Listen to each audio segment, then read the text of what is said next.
We're going to delve into that in a little bit more detail, take your views, get your opinions. Of course, the big news this morning that Manchester City were going to enter the race for the player as well. Also, Erik ten Hag has cut his contract short by 6 weeks with Ajax. 6 weeks. He's terminated his contract after the celebrations of course, winning the Eredivisie. He will be the Manchester United manager from tomorrow. He will not be taking charge of the final game of the season, but he starts work as the Manchester United manager tomorrow. Frenkie de Jong bid confirmed by a big Barcelona-based outlet. The director of Barcelona speaks about his pending exit, and the message is very, very clear. We're going to delve into that and much, much more for you on the Football Terrace for a special evening edition of the Done Deal Show. Let's do it.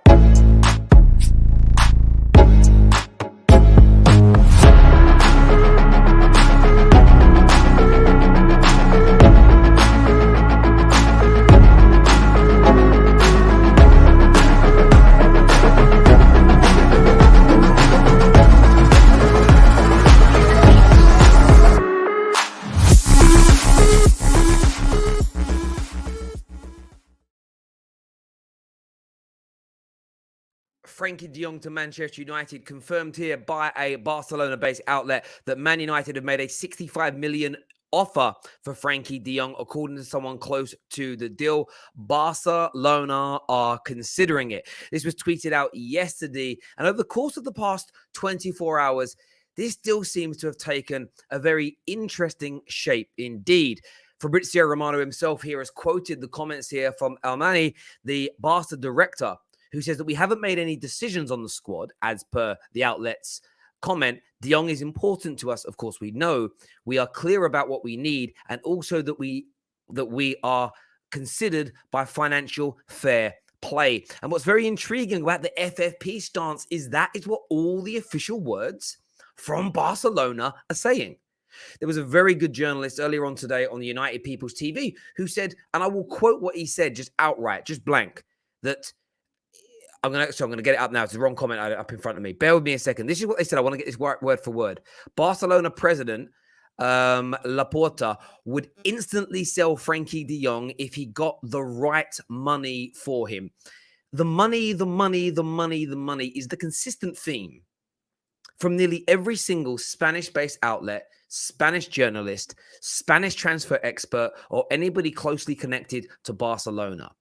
Nobody, including the manager, is point blank saying Frenkie de Jong is staying. Now, let me just be very, very clear. This doesn't mean that Manchester United are 110% going to get him.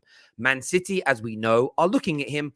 There'll be a number of other suitors. PSG have been linked for a move to him. And I'm sure others, once they get a sniff that he could be available, could sweep in. But the fact that Manchester United seem to be making the inroads, making the bigger moves, this always stands you in good stead. This always puts you, in some respects, in favour. We're going to see how the land lies. Let's see what's being said. Erik ten Hag, of course, has a very good relationship with him. But it's very intriguing news over the past 24 hours. We spoke about the hijack and the snubbing for Man City earlier on today, which I think still holds a lot of water. This is something that very much could happen. Manchester City could come in for him. Manchester City could try and take him away. I don't think anybody is denying that. I don't think anybody is deluded enough to think that Man City don't have huge pull nowadays. Pep Guardiola, best team in England, top of the league, challenging every single year. Guardiola looking like he's going to sign a new deal. That most certainly can happen. But Man United are linked. Man United are reportedly having made bids. Even the likes of Laurie Whitwell and the kind of tier ones from the big British outlets, none of them have denied United linked. It's all early stages, nothing advanced. Man United are working on the deal. Remember, whenever they report it at that stage, it's nearly always further along than they're giving you. They'll always work it's a bit like this. I remember when they released a DVD player and someone said to me, "Oh, don't buy one now. In a few years' time, there'll be DVDs that you can record things on." We all laughed.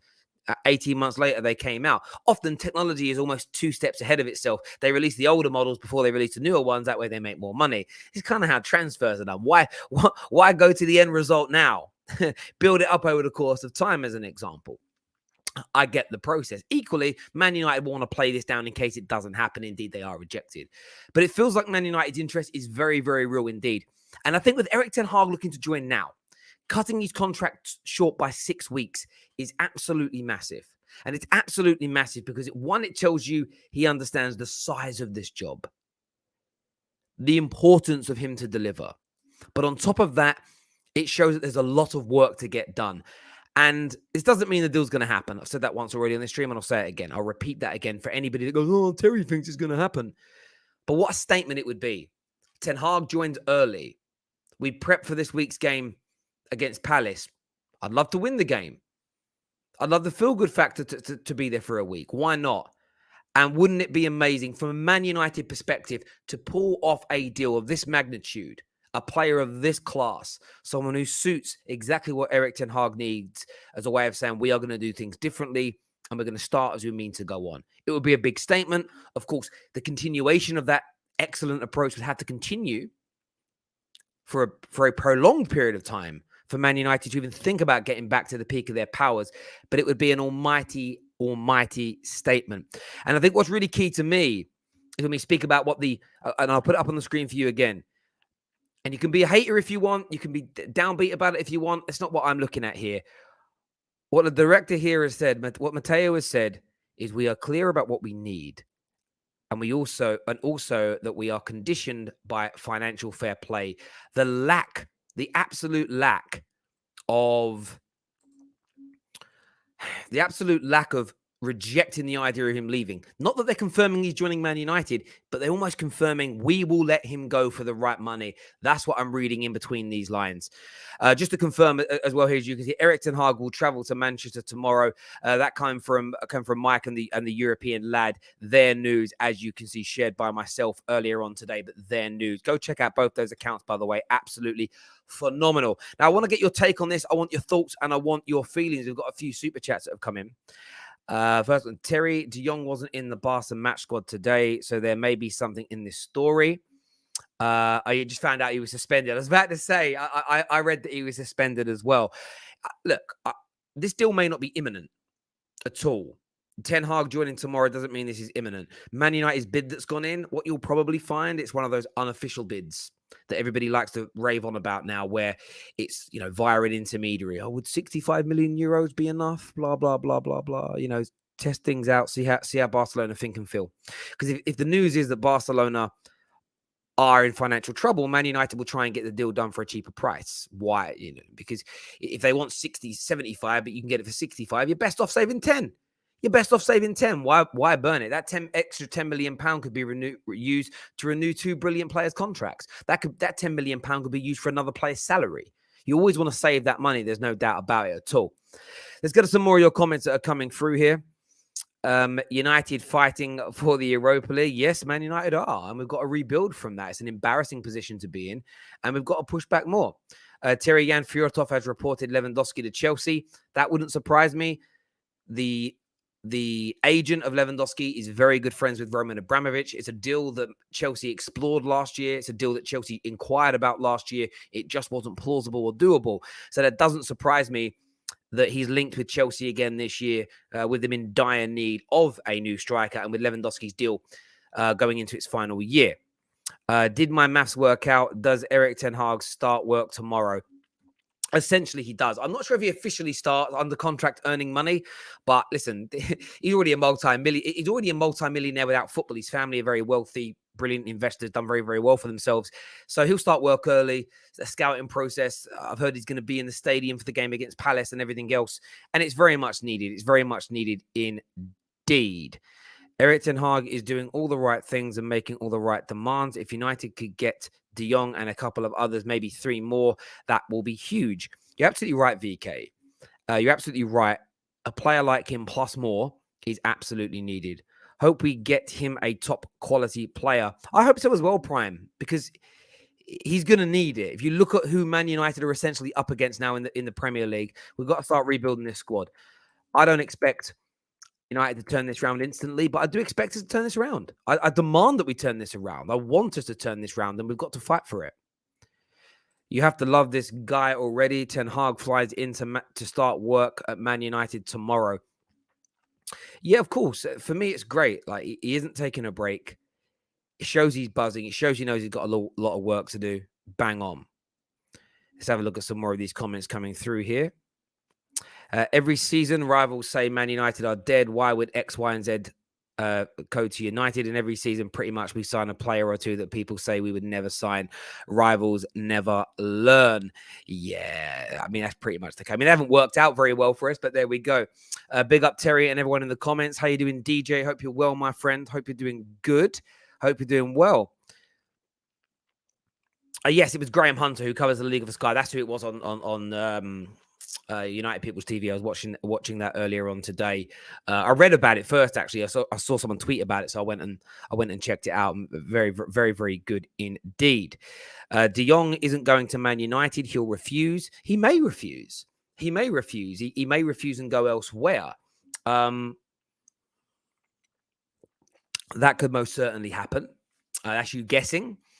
The same as I'm, and your guess could be right. Your guess could be wrong. We will see. But it's good that Man United are making these inroads early. I'm impressed by it, to be fair. Terry, if we don't get him, I'll be disappointed, but not angry at the club because they've acted quickly. Exactly. And this is the thing. It's about trying to get these deals done quickly, efficiently. And you know what? If we put in, say we're willing to only give up to 70 million euros and we bid 65, they say no. We bid 70, they say no. Or they say yes, and De Jong in the end says, no, I don't want to know. I want to see us move on quickly. I don't care about the notion of being rejected. The reason that the transfer window has become boring for a lot of people on socials is because the tier ones play all the transfers down. They bore it off. It's so boring now because everybody cares about the club PR. So nobody can say, no, I got rejected, because the internet is full of a lot of very weak, over-pampered babies who have never grown up and have never, metaphorically speaking, have never left their mother's breast. And that's why it all gets played down there. Everyone gets rejected. Do you know what? Most clubs get rejected every summer, even the top clubs, even the teams winning. It's just the nature of the beast. I don't care if we get rejected by De Jong. I care about what we move on to. I've got much thicker skin than most people out there. It's when it comes to football anyway. But there we go. Ola here, says players go to United due to the bloody wages United pay. Example, Pogba, Real don't want to pay him that money. Sanchez wasn't on 650k a week. He was on 350k, which is a lot of money. But you also make a great point there. Man United have been able to bring players in, and most people will say for the absolute wrong reasons. And if that means this year that we do miss out on these players and we're not going to break the bank for them, again, I'm happy. I would rather not sign. If De Jong only wants to join if we pay him more than any other club, I don't want him. That's the right way. Again, that's not an L for me. That's an absolute W, because it sets the precedent and culture of the football club, which in the longer term will pay dividends. That you don't come here for the money. You come here to help build something special, and the money will follow. So that for me is not an L. This isn't a dig at you. This is the dig at people that banter it. On the basic bitch level, on the basic low-hanging fruit, I don't really understand football, I just watch men kick a bit of leather. At that level, that's an L. That's banterous. For everybody with a brain that functions to a decent degree where your IQ is above 50, that's a very, very positive thing for Man United right now. That should put more fear into rivals than signing players who just want big money. So I absolutely pray and hope that happens, that we reject players that only want to come for large amounts of money. You're absolutely spot on, my friend. Again, it's the third time today someone tried to banter United, and for me, I'm like, no, you're right. And I hope and pray that we do that, my friend. I really do. I really, really do.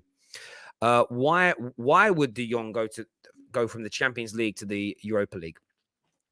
Well, it depends on what he believes in, doesn't it?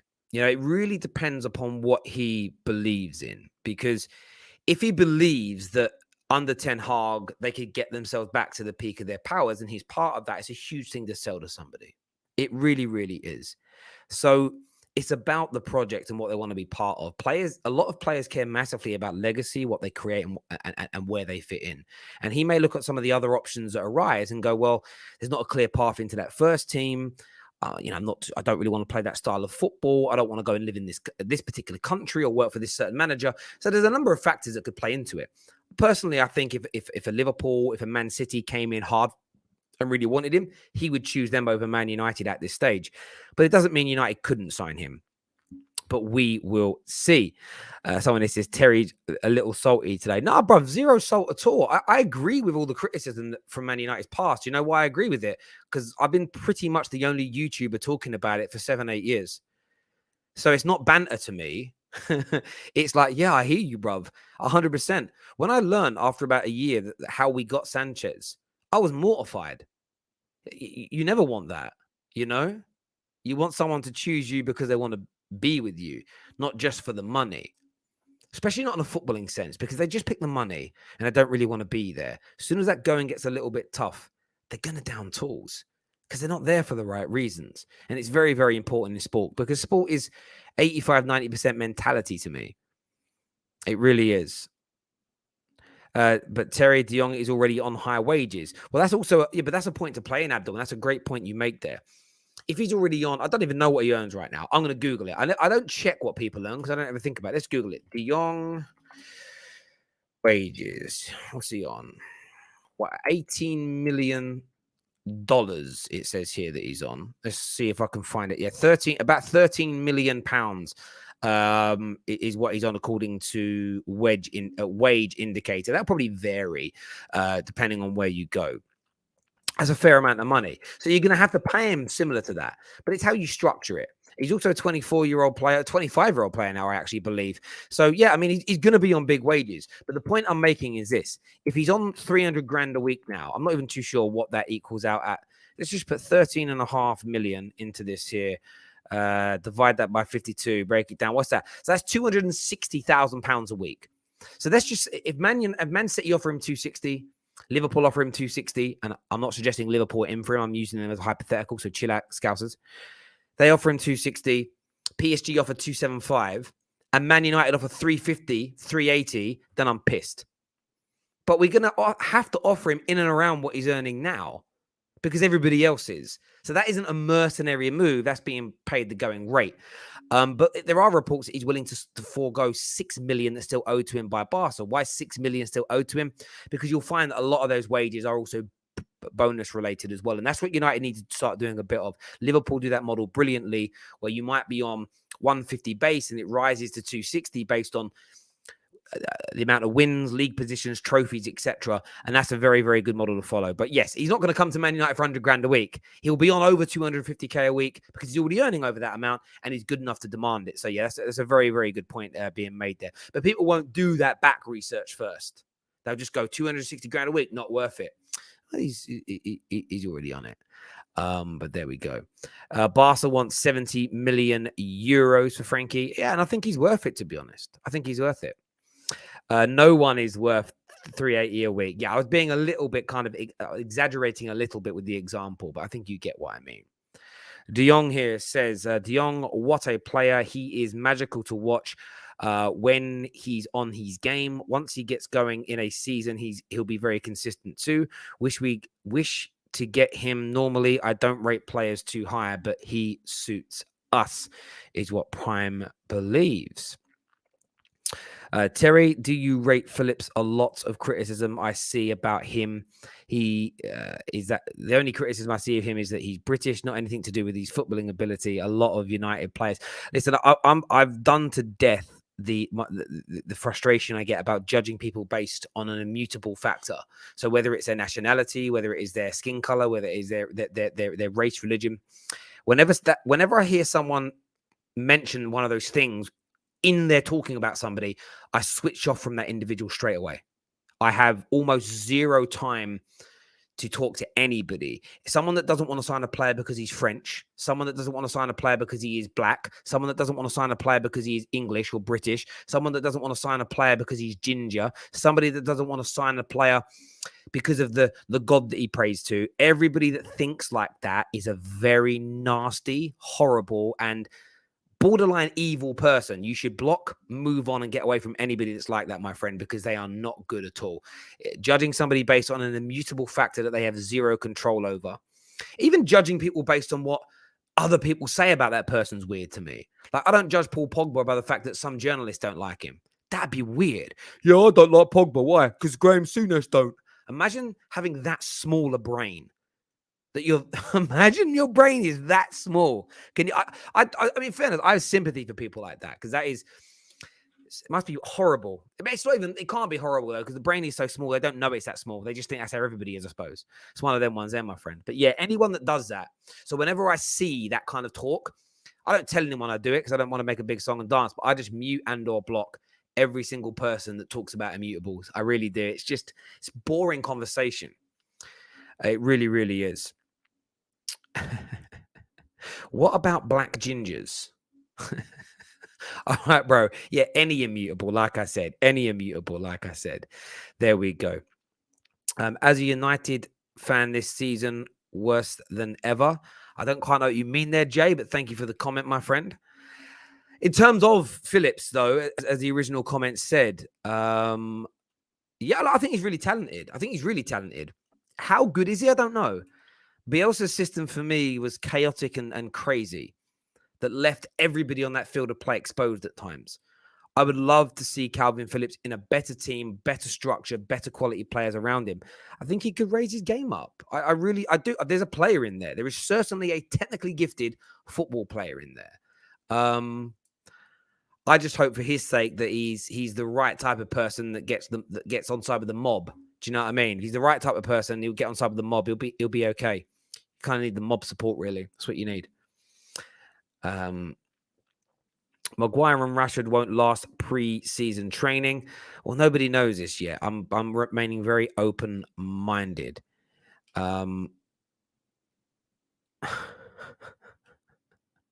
Terry, where do I think Paul Pogba will go? It's hard to say. PSG, Real Madrid, Juve. That one of those three. I think his reps and his agency meet with Juve this week. I read earlier on today. I read it somewhere. I don't remember where I read it now. I read a lot of things. So yeah, I think that's happening. But we'll see how that kind of transpires and moves forward in the coming days.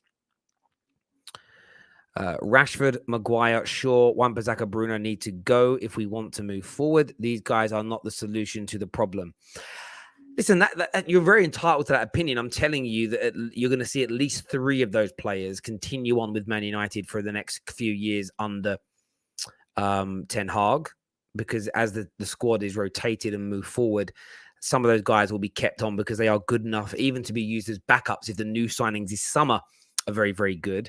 Equally, you'll probably be surprised that 1 or 2 of those players end up being very good under Erik Ten Hag. Mark my words. And then it'll be intriguing to see what people's opinions then change. Someone here says Pogba to Juve almost a done deal. I read today. Yeah, I read something along those lines. Again, I was reading a lot of tweets. I read a lot of articles today, and I did read about his team doing something along those lines. Anyway, something along those lines. Bowen to Liverpool in the transfer window. It's a good transfer. Like, Bowen's a very good player. Sort of, again, I'd be very intrigued to see him in a more forward-thinking team that dominates the ball. The benefit he does have at West Ham is a lot more teams play higher up against him. How would he fare in a team that's playing low block? I don't know, is the actual answer. I have no idea how he would fare in a sort of team or system like that, but we shall see. Star Lord says, let's go the bong. Is the J near the B? Not really on the keyboard, Paul. I was just checking. So maybe you meant that as a joke. I don't know. The frauds laugh when Liverpool were linked to Bowen. No, but you know why people laugh when you were linked to Bowen? Because they saw the immutables. They saw what his name was, where he was born, and the teams that he played for, and they automatically went, well, that must mean he's not that good, because that's how basic football fans operate. The same as people see that someone's Brazilian and they automatically assume, it must be techie, bruv, as if it's that simple. Do you know what I mean? He's Italian. Oh, must be. When Man United signed Darmian, people were literally on socials saying he is going to be a good defender. Why? Because he's Italian. Do you get where I'm coming from? It's just certain things. The immutables cloud people's minds all the time. They really, really do. They really, really do. Terry, I just came on. Please, what's the news about De Jong? Well, I'll give you guys an update if you are just tuning in now to the Football Terrace. Let's do it.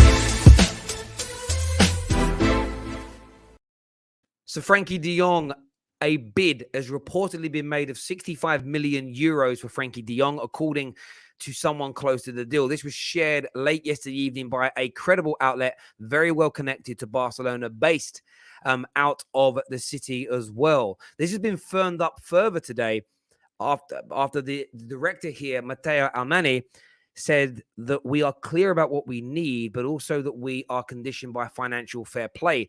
Earlier on today, a Spanish football expert for Sky Sports stated that Barcelona would essentially, if offered the right money, do the deal instantly. They need the money. They need to get this done. And it is something that is very, very doable indeed. And all this breaks at the same time as it being confirmed that Erik ten Hag will travel to Manchester tomorrow, Monday, the 16th of May, to start work as the Manchester United manager. Now, he won't be in charge for the final game of the season. It won't be in an official capacity, but I don't care. I'm one of these people where I'm beyond the official. I don't need the official line. He's doing his job from tomorrow, and that's what matters more than anything else. Your team is dead wood. A lot of them are, my friend. Again, the banter's not going to work because I agree with you. Terry, what do you think about the Garnacho kid? I think he is really lively and energetic. You saw the celebrations when we won the Youth Cup. The Youth Cup. Yeah, listen, I think I've watched a bit of him. I don't watch a lot of the academy anymore because I don't pay for MUTV. No self-respecting Man United fan should be funding the club and funding the Glazers. But then I do know it's hard because I used to love watching the academy teams. For years, I watched them. So it's a little bit sad that I don't get to do that now because obviously I'm not funding the leeches that have destroyed our club until they start running the club better. And then I'll willingly give my money to support the development of the football club. But it has to be moving in the right direction for me to give my money to them because I believe that's true support. Now, from my point of view, I think he's talented. I think he's got a lot of skill. I think he's got a lot of technique. I think he's got a very bright future ahead of him. Until I see a player, though, kick a ball in first-team football, it's very hard to judge. I've seen academy players come through like James Wilson, Will Keane, Michael Keane. Ravel Morrison's a little bit different because of, it was more to do with sort of behavioral issues than anything else. I've seen a lot of players come through or be in the academy and look very talented. Tuanzebe is a great example. Tyler Blackett was another that was very highly regarded. Adnan Januzaj in recent years, very well thought of. Everybody predicting they were going to go on to be superstars and not really cutting the mustard. So as exciting as he looks, as talented as he looks, I'm just going to remain very level-headed until I see him play, if you get where I'm coming from. Jong looked so great in the academy, and I just thought professionally at Premier League level was a bang average football player. I really do.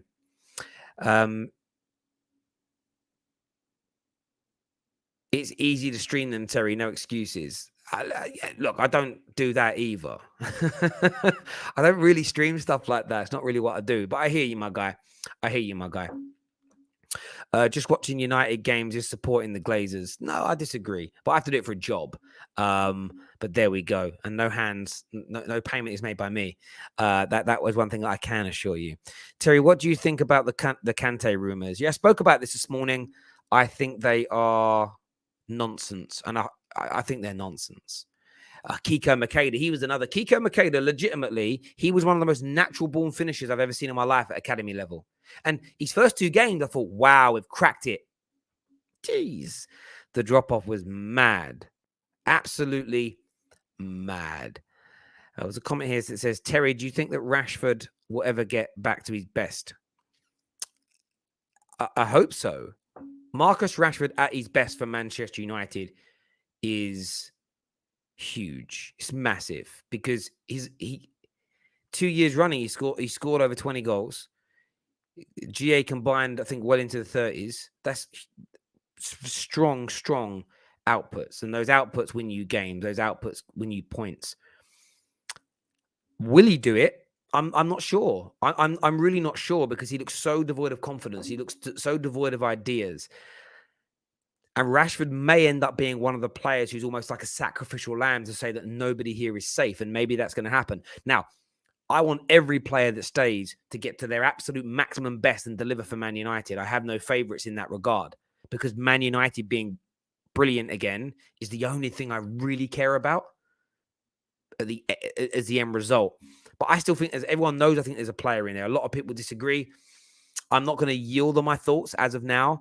And if he does turn it around and starts performing again, then a lot of people are going to owe him an apology. Not the people that think he's out of form and should be dropped, because that's fair. But the people that said that he's not out of form, he's just at his actual level, because then you're going to look really silly. So we will see. We'll see what happens. And still, people say he's got no IQ, but they can't really determine what they mean by that. But we'll see what happens anyway. We'll see what happens with that. Prime says, I still believe in Rashford. Phenomenal player. Bad season is what he says there. Jong has had 2 average seasons at Barca. He has. The whole club's been average because the club's been run terribly. And when clubs are run badly, it will manifest itself on the football pitch. So, you know, I've seen a lot of very good players of average seasons at clubs that have been run poorly and run into the ground, you know. So I'm not that worried about the performance levels of individual players with what that club's gone through in the last couple of years. That doesn't concern me because we all know that poorly run clubs produce poor performing football teams on the field of play. Find me a poor run club where their football team are consistent and brilliant all the time. You know, when Hicks and Gillette were running Liverpool into the ground, they were getting beat at home by bang average teams, not playing well, and every player in that team looked crap. Why? Club being run poorly. History proves that. Simple as that. Terry, Trashford is finished, is what Fuad has got to say here. Rashford needs a real manager to develop, who develops youth. Erik Ten Hag is that guy. Terry, would you sell Anthony Martial? I think Anthony Martial wants to leave. I had such high hopes for Martial. Another talented player just ruined by this football club's inability to develop, have a plan, have continuity. Do you know what's going to be crazy as well? So many people have left Manchester United in the past month, a few weeks really. Some have actually moved on because they're good at their jobs. Let's not get that twisted.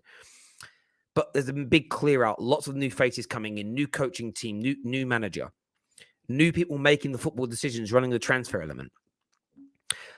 It's very important people don't forget that all these changes are going to take place. And if it starts operating and going well, you are going to see players that you didn't expect to be very good, be very good. Once upon a time, Liverpool fans thought that Jordan Henderson was rubbish. Better owners, better director of football, better people running the football club, better manager, better coaches, therefore better signings. Suddenly Jordan Henderson turns into an absolute powerhouse. So highly plausible that some of these players can make it out the other end. Martial, though, too long in the tooth. I think he and a few of the others that I still think are very talented are going to move on. Paul Pogba is going to be another. I do think there's a possibility Rashford could move on as well, like I've said. I think Martial, the difference is I think he wants to go. So therefore I would sell. He would be someone I would move on because I think he wants to go for himself, which is key. I heard a stat that before getting knocked out of the Champions League, United run 3 kilometers less on average than the average Premier League team, and it got worse. This is why Erik Ten Hag is bringing preseason forward. But this is the maddest thing. I remember having this debate about football, and I spoke how important running is. And everyone was looking at me like I'm going, oh, you just like you're a British guy. It's all about running, bruv. Do you know it's the foreign managers, the Peps and the Klopps. They started this ever before they came to England, but took the press and the running to another level in football. Again, like all sports, they evolve. They new things happen. It's not a British thing to run around. You know what I mean? You've got to run and get stuck in. Listen, it's so disrespectful to other nations to act like they don't play with desire and passion and have tremendous work rates and appetites to succeed. Your passing ability, your dribbling ability, your finishing ability, your touch, your positional sense, your ability to time a tackle, jump in the air and head a ball. They're your basic skill set within the game. All of that is very important. But if you get outrun by your opponents, think about it like basic down to basic shit. If the ball, if where I've got a challenge for the ball is 30 yards away, but I'm too lazy to make the 30-yard dash, doesn't matter how good I am at tackling, by the time I make that 30-yard movement, the player's already gone because he got there faster because he ran harder. So running is very key to the game. So yeah, I am not surprised to see that statistic. I'm not surprised to see that statistic at all because this team is lazy, bone idle, and unprofessional. It is. Terry, who football is the reason England ain't winning the league? You mean the World Cup? It's one of the reasons why when Fergie came to Man United, it took so long to develop a team that was capable of competing in Europe because he obviously was buying some foreign, some English, but he was buying a lot of English players who came through an era where, unless they had natural ability, they were taught to essentially play that way, knock the ball into the channels and knock it behind and run. It was very basic football. And the European teams by then had such a sophisticated palette for the game. It took years to develop players that were capable of performing at that level. What also helped is the change in ruling that you could have more than 3 foreign players in your starting lineup. So it takes time, and these things always do. And it's the evolution of the game. Can you imagine? And what I mean by technical ability is the English teams dominated massively in the 70s and 80s. And then certain European nations, the Germans for being one, the Italians, especially in the 90s, and the Spanish sides, they evolved the game. Now, look what's happening in the English game with the pressing and all sorts of new ways of doing things, the higher lines, the pressing, the additional running, the levels of fitness have gone to another level. It's why our football is dominating again, because the best coaches have come here and are teaching our clubs how to do it. And that's our academies and also the brilliant players we bring in from foreign countries as well. It's the evolution of the game. Now, suddenly, a lot of the other European teams are struggling in the same way our club did. But then they will evolve outside of our leagues and go to another level. And it's just the knock-on effect that happens. So, yeah, that England was behind for a long, long time. And I also read something before, which is very interesting, that up until about 10 years ago, 11 years ago, English academies legally could only work about an hour a day with ball work with their players, where academies in countries like Spain and Italy and other parts of Europe could do about up to 4 to 5 hours a day of technical training with their players. So you imagine if you're an academy player from the age of 5 to 18, and you're getting on average an hour a day's training, but yet your counterparts in Spain are getting 4 hours a day. You're never going to be as good technically. If you train for something at 4 hours a day and I do 1 hour a day's training, you are generally speaking going to be better than me. If our talent is on similar par, if you get where I'm coming from. And since that's changed in our academies, look how many more technical footballers in the last 10 years have been developed. Think of the Jude Bellinghams, the Jack Grealishes, the Phil Fodens, the Sakas, the young Harvey Elliott coming through, Trent Alexander-Arnold. The level of technical ability now coming out of our academies has changed tenfold. Again, context is needed. And these things are not taught. These things are not spoken about as to why things take time to evolve. And I'm glad that they have. I really do. I'm gonna try and find the article or the video I watched of. I know Sir Alex spoke about it. It's mind blowing. It really is. The Guardian said Ten Hag will be in charge of the last game. Really? Send me a link. Would he be in charge for the last game? Would that be? No way. Is that true? I'm gonna Google that now. I'm gonna put in Ten Hag and then Palace. It'll surely be there. Really? Is he gonna be in charge for the last game? Oh wow. Oh, mate, that's amazing. Oh, wow. I'm really happy. I'm really, really happy. That makes me so happy. So I'm just tweeting it out now. Wow, he'll be in charge for the Palace. Honestly, I know if you're not a Man United fan watching, you're not going to care, but that's made me really, really, really, really happy. I'm so happy. I actually feel emotional. My team's, do you know what it is? And I do because I love football. And I don't want to get into why I love football, but it's such a cultural thing for me. Family orientated from everything. And my teams killed me this year. And it's not even the performances. It's not even the performances that have killed me. It's the lack of effort. So if Ten Hag being there, yeah, amazing. Honestly, amazing news. I honestly feel emotional. I'm not getting ahead of myself. I don't think we're back or going to win the league next year. I'm excited to see something different. I remember reading that Ajax banned fathers from the academy games until they were 14. Very important. Do you know what's it's really crazy?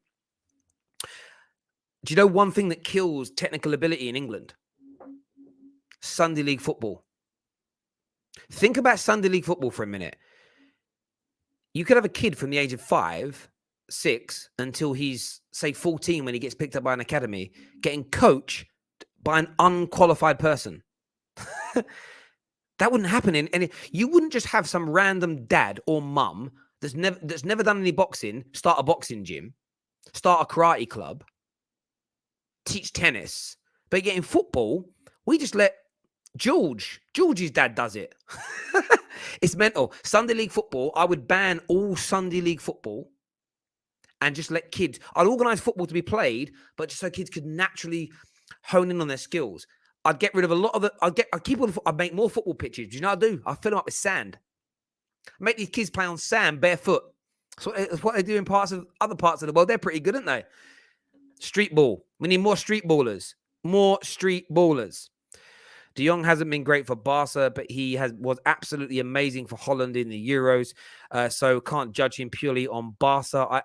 You're absolutely right, Andre. You really are. Marina out. Scott's McClare out. Needs a massive improvement in our scouting. Big up to you, Terry. Thank you, Adrian, for the super chat.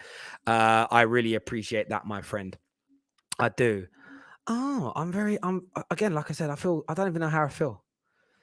I feel kind of mad. It feels weird to me. 1 sec.